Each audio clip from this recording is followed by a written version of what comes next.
కనిపించేటట్టు పెట్టాలి గాని ఏం పేర్లయ్యా నాయన? ఈ సినిమా చెరుకు తోటలో వేయించా కట్టను పెట్టి చెరుకు తోటలో వేయించావు.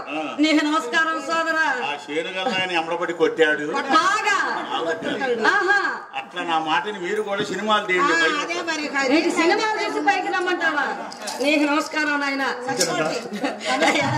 అలాంటిది ఏమి వద్దు గాని అలా ఎప్పుడైతే ఆ యొక్క వరాహ స్వామి కట తన దివ్య మంగళ స్వరూపాన్ని చూపించాడట స్వామి వారు. శత విధాలా ప్రార్థించాడు. స్వామి, మిమ్మల్ని అడవిలో ఆదరించగల ఒక మహాతల్లి కలదు. ఆమె పేరే బకుళామాత. రా స్వామి అని వెంట పెట్టుకుని శేషాద్రి కొండ మీద ఉంటున్న బకుళామాత దగ్గరకు తీసుకుని వచ్చేశాడట. ఎవరు? వరాహ స్వామి. అయ్యా, అంతేకాదండి, ఆ శ్రీనివాసుని గాంచి ఆ బకుళామాత అంటుందట. ఏమందో తెలుసా? రానాయనా కన్నయ్య, రాయ్యా, ఇలా రానాయనా, ఈ పండు తిను, ఈ పాలు తాగు, బొజ్జ నిప్పుకోనాయనా. ఇచ్చు ఏంది, ఇసుకు ఏంది అబ్బాయి?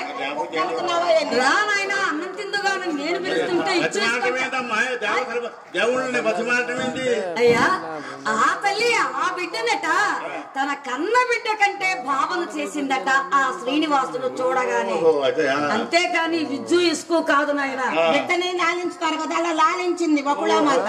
అయ్యా, అలా ఎప్పుడైతే ఆ శ్రీనివాసుడట ఆ యొక్క బకుళామాత దగ్గర ప్రేమానురాగాలు పొందుతూ పెద్దవాడవుతున్నాడు. అది ప్రేమ అంటే జ్ఞాపకం వచ్చింది. ఏమి నాయన? నాదే ప్రేమ అంటే నిజమైన ప్రేమ. కాస్త చెప్పు. ఎప్పుడు ప్రేమించుకోవాలన్నా గిలకల బాయి దగ్గర ప్రేమించుకునేవాళ్ళు. అవునులే, నీ ప్రేమ ఎట్లా ఉంటది కాబట్టి.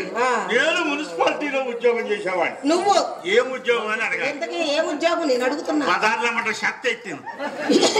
శక్తి పోస్టా?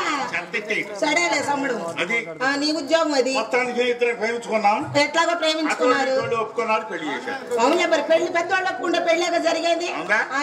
ఎప్పుడు 3 ముళ్ళు వేసాను. వేసావు, అయిపోయింది. కాపురం బిగించేసాం.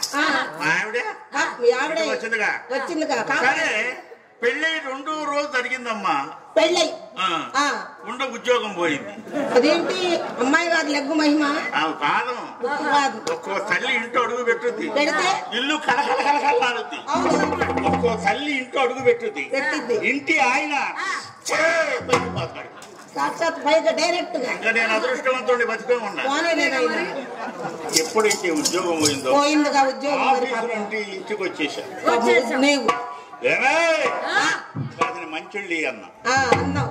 ఏమే కసిన మంచినీళ్ళు అన్నావు. ఒరే తీసుకోరా అంది.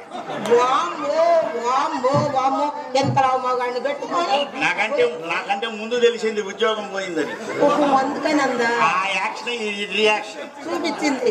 ఎంత మగాడిని పెట్టుకొని ఒరే నీళ్లు ముంచుకుంటే మరి నీ ఊరుకున్నావు, నీ కోపం మగాడు కదా అని చెప్పి ఒకే దెబ్బ కొట్టాను. అమ్మాయి దెబ్బ కొట్టావు. కన్యాను దెబ్బ కొట్టాను. ఎక్కడ కొట్టావు? ఎక్కడ కొట్టాను? అమ్మాయి కన్నాను మానమే. కొట్టాను తన్నానంటున్నావు. ఎట్లా నాయన అమ్మాయిని చేత్తో ఎక్కడ కొట్టావు? సంపం మీద కొట్టా. కొట్టుంటావు.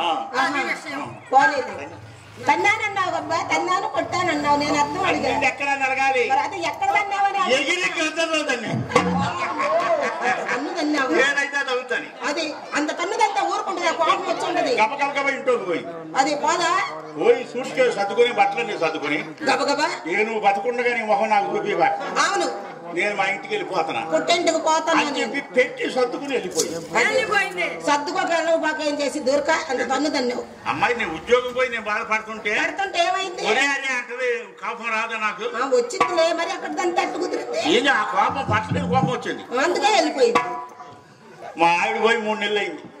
అప్పటికి పుట్టింటికి పోయి మనుషులను పంపావు. రానంటే రానంది అంతే. చుట్టుపక్కల వాళ్ళందరూ కూడా అందరూ ఏ లాభం లేదని నేనే బయలుదేరి తీసుకొద్దాం. మరి నీకు తప్పదు బాయక మరి గిలకల బావి దగ్గర కూర్చున్నా. మళ్ళీ గిలకల బావి దగ్గర కూర్చున్నా. అక్కడే పెరుగుతుంది. అవునులే మరి తెల్లవారుదామని ఊడవటానికి వచ్చింది ముగ్గేయటానికి. ఉచితనేగా నువ్వు అక్కడ కూర్చుంది. అమ్మలక్కలందరూ వచ్చారు. అమ్మాయ పార్వతి ఏందే వచ్చి 2-3 నెలలు అవుతుంది. ఆయన కొట్టి పంపించాడా నిన్ను? ఏంటే ఆ దాన్ని ఎందుకు కొడతాడులే అమ్మాయి. మీ ఆయన మున్సిపాలిటీలో చేస్తాడు కదా అని ఇంకొక ఆవిడ ఏం కొని